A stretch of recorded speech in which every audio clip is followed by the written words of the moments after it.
एक 2001 में कुछ ऐसा प्रावधान किया गया था कि 2026 तक जनगणना नहीं हो सकती थी। इतनी जल्दी थी, विपक्ष का ये कहना है। तो 23 में कानून बन गया था, 24 के चुनाव में मोदी जी लागू कर देते। जी, लेकिन देखिए एक बात है ना, अब आप देखिए विपक्ष ऐसा चाह रहा था तो उसे हमारी मदद करनी चाहिए थी। हम तो आह्वान कर रहे थे विपक्ष की। कानून लागू बन भी चुका है, लागू भी हो चुका है। 33% का फायदा भी मिलेगा, 29 में ही मिलेगा। अगर मोदी जी चाहेंगे तो 29 में ही मिलेगा। सीटें बढ़ भी जाएंगी। तो फिर गलत कहाँ हुआ? नहीं, ये कहाँ, फिर मैं वही बोल रही हूँ ना कि लेट होने की प्रक्रिया में ऐसा ना हो, ये चीज लेट हो जाए, 2029 में हमें इसका फायदा ना मिल पाए। हमारे साथ बीजेपी की महिला प्रदेश अध्यक्ष रुचि जी है, उनसे जानते हैं कि आखिर इस पूरे विवाद को वो किस तरीके से देखती है, उनका क्या सोचना है। मैम, स्वागत आपका न्यूज़ पेज पे। बहुत बहुत धन्यवाद भैया। देखिए, आपने जो बातें रखी हैं, आपके माध्यम से हम पलट के बातें रखना चाहते हैं कि आपने ठीक कहा कि विधेयक क्योंकि लागू मतलब पास हो चुका, कानून लागू हो चुका था, लेकिन क्योंकि 2001 में कुछ ऐसा प्रावधान किया गया था कि 2026 तक जनगणना नहीं हो सकती थी, तो इसीलिए इस 2026 में इस कानून ये आगे मतलब हम 2029 में से लागू कर पाएँ, हम 33% आरक्षण हमारी बहनों को मिले, उसके लिए ये अब लाया गया था बिल कि परिसीमन हो और बहनों को 33% आरक्षण मिले। मैम, एक सवाल जो मेरा है कि आप लोगों का कहना है कि 2011 की जनगणना के आधार पर हम देना चाहते थे, परिसीमन हो जाता, मिल जाता, 29 में फायदा मिलता। अभी भी कानून लागू हो चुका है, 29 अभी भी आने वाला है, 27 की जनगणना भी आ जाएगी, फिर परिसीमन भी हो जाएगा, फिर आरक्षण सेम तौर पे मिल जाएगा।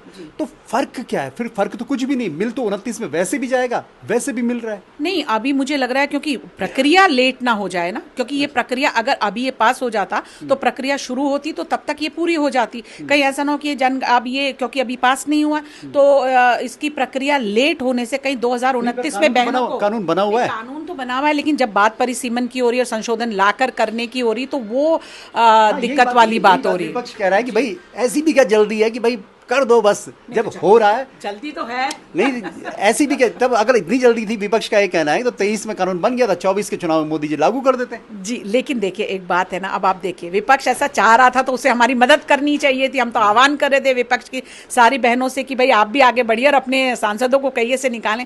तो अब जल्दबाजी तो क्यों नहीं? अब देखिए, अब नारी सम्मान की आप बात कर रहे हैं, हम माननीय मोदी जी कह रहे हैं कि भाई ये होना चाहिए और जल्दी होना चाहिए, तो आप हमारी मदद नहीं करेंगे तो फिर कैसे होगा? अच्छा मैम, पर एक चीज़, महिलाएं कंफ्यूज नहीं होंगी, कानून लागू बन भी चुका है, लागू भी हो चुका है, 33% का फायदा भी मिलेगा, 29 में ही मिलेगा। अगर मोदी जी चाहेंगे तो 29 में ही मिलेगा। सीटें बढ़ भी जाएंगी। तो फिर गलत कहाँ हुआ है? नहीं, ये कहाँ, फिर मैं वही बोल रही हूँ ना कि लेट होने की प्रक्रिया में ऐसा ना हो, ये चीज़ लेट हो जाए, ये 2029 में हमें इसका फायदा ना मिल पाए। और आपका कहना ठीक है, एक आम महिला को ये चीज़ों का फर्क नहीं पता होता। हम लोग अगर तैयारी करके इस बात को बोल रहे हैं तो आम महिला शायद इस बात को नहीं कर पाएगी। तो उसी के लिए हम ये रैली और हम मंडल स्तर तक पहुँच रहे हैं। ये हम खाली यहाँ ख़त्म नहीं कर रहे हैं, हम जिले में और मंडल स्तर तक पहुँचना चाहते हैं कि हम उनको समझा सकें कि कहाँ हमारा नुकसान हुआ है। एक कॉन्ट्रडिक्शन जो मैंने खबर भी चलाई, आपसे मेरी बातचीत नहीं हो पाई।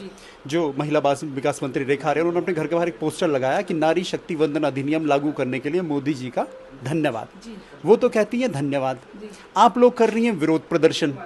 अब मंत्री जी कह रही है धन्यवाद, आप लोग कर रहे हैं प्रदर्शन। अब ये कंफ्यूजन मुझे लगता है वो पहले लगाया होगा उन्होंने, और अब ऐसा तो लगाया, लेटेस्ट लगाया। नहीं, जिस टाइम अधिनियम का हम लोग सोच रहे थे कि हमें मिलने वाला, और हम खुशी थी, हमारे अंदर भी वो खुशी थी। हम तो खुद 16-17 के लिए ऐसे बैठे थे कि आज हमें पता नहीं लड्डू ही बांटने पड़ेंगे, हम लड्डू भी मंगा के बैठे। वही वाली बात है, वो प्री चीजें थी, वो लग जाता है बोर्ड तो वो अब नहीं उतर पाया, तो इसलिए। पर वो ऐसा नहीं है कि मतलब महिला मंत्री आपकी लाइन लेंथ पे है, संगठन की लाइन लेंथ पे नहीं, बिल्कुल हमारे साथ है, हर महिला हमारे साथ है। आप महिला मंत्री की बात ही मत करिए, हर महिला हमारे साथ है। अच्छा, तो अब जो कांग्रेस कह रही है कि सिर्फ बीजेपी ना एक झूठ, आपको क्या लगता है महिलाएं कौन सी बात समझेंगी कि भाई आरक्षण लागू हो चुका है, ये समझेंगी, या ये समझेंगे जो आप लोग समझाना चाहते हैं कि देरी हो रही थी?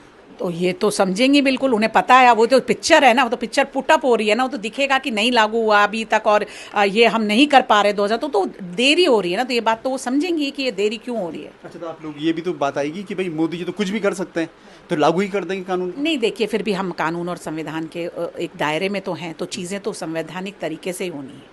ये संवैधानिक तरीके से होगी। तो एक दिलचस्प इस वक्त पूरी पिक्चर है। कांग्रेस कहती है कि भाई बीजेपी वाले ऐसा चाहते, बीजेपी कहती है कांग्रेस वाले नहीं चाहते थे। कानून लागू है, प्रधानमंत्री नरेंद्र मोदी चाहें तो कभी भी इस कानून को लागू कर सकते हैं। 2011 की जनगणना के आधार पर भी कर सकते हैं और 2027 में फिर जनगणना होगी, फिर परिसीमन होगा और फिर 2029 का चुनाव भी हो सकता है। केंद्र सरकार के लिए कुछ भी संभव है, लेकिन फिलहाल क्योंकि 2027 में यूपी और उत्तराखंड में चुनाव है, खासकर उत्तर प्रदेश में चुनाव है, तो बीजेपी ये जरूर चाहती है कि इसको वहां पर भुनाया जाए, कैश किया जाए और कांग्रेस और समाजवादी पार्टी जो दूसरी विपक्षी पार्टियां उनको इसका नुकसान हो। तो देखिए महिलाएं कैसे समझती हैं, कितना समझती हैं और फिर वोट में वो किस तरीके से फायदा या नुकसान देता है। Dipankar Bhatt, news page, Dehradun.